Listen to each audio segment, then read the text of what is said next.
How you doing, YouTube? Matt Messa Beer Reviews, back with yet another review. A little bit of industrial arts hopeful goodness in the form of their C translation. It's a Northeast India Pale Ale, 7% alcohol by volume, and packaged just a hair over a month ago. This comes courtesy my boy Tyler, and I've never seen this kind of labeling and whatnot from industrial arts. We get quite a few of their beers out where I live, but something about this looks a little bit different, so I decided to dive into it.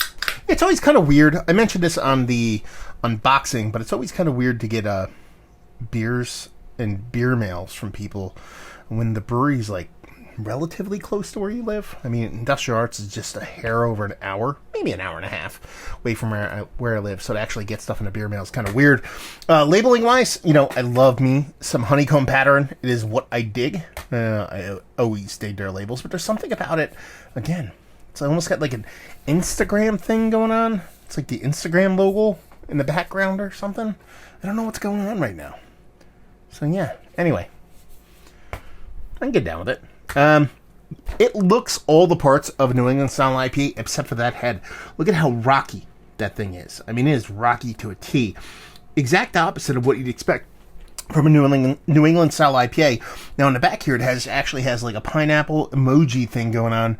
Pineapple, tropical fruit, kind of something going on. So I don't know if there's maybe a tartness to this and a fruit added thing. But it looks almost like a Berliner style head, like a sour beer kind of head to it, the way it comes off, how rocky it comes off. So let's see if I get a nose. I mean, it's all the fruit in the world in a very citrus acidic kind of sense. So you're getting your grapefruit leads the way, you're getting your citrus, you're getting a bit of kind of like a mango, underripened mango thing. So you're getting a tropical fruit, you're getting heaping gobs of citrus in here that just comes off very, very aggressive in a very organic, very kind of fruit juicy kind of way, but it's still beer. It smells sweet, but not overly sweet. Not getting a ton of bittering on the nose, but I suspect there's going to be a nice soft dryness, a little bit of biting, kind of pithy bittering on it. Let's dive in and see what's what. Cheers.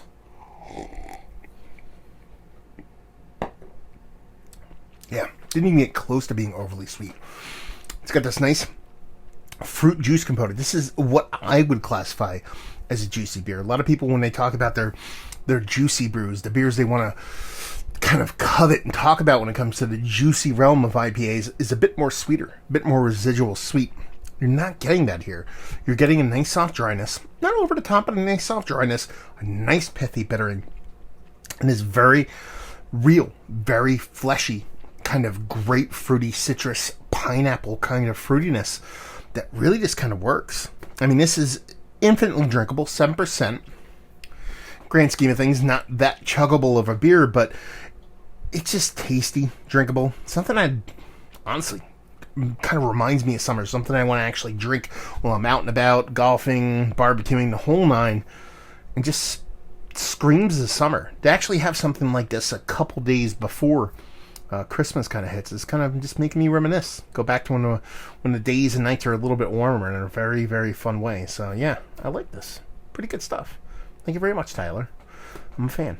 So let's talk about it. Is it one of the better new school hazy IPAs that I've had this week? Actually, yeah, it is one of the better ones, eking towards the top for a couple different reasons. One, it's really well made. I mean, that is Industrial Arts MO you're talking about. It's one of the brewers that's been doing these new schoolish kind of beers for quite a bit. But where it really gains ground for me is its drinkability and well-madeness. It's not overly sweet. There's not a ton of residual sugar. It does give me a soft little dryness. There's a depth and complexity to it that you rarely get with a lot of New England style IPAs. This is hitting all the marks in a very positive way, and it puts it up there for me. Value and availability, it's Industrial Arts, so their price points usually aren't too bad, and they can be found, even though I haven't seen this one. Take that for what it's worth, and leave you with, if you like what we like this beer, if you like new school hazies, but you like old school sensibility. Again, I kind of say the same thing over and over again when it comes to a lot of Industrial Arts beers, in that they do have a very grounded old school sensibility to it. Even though this is a very new school beer, I think it would be appreciated by a lot of people who dig on old school beer. So yeah, if you like new and old, this will do you. So there you go. Another review in the books. Hopefully you guys enjoyed it. Down there if you want to talk about it.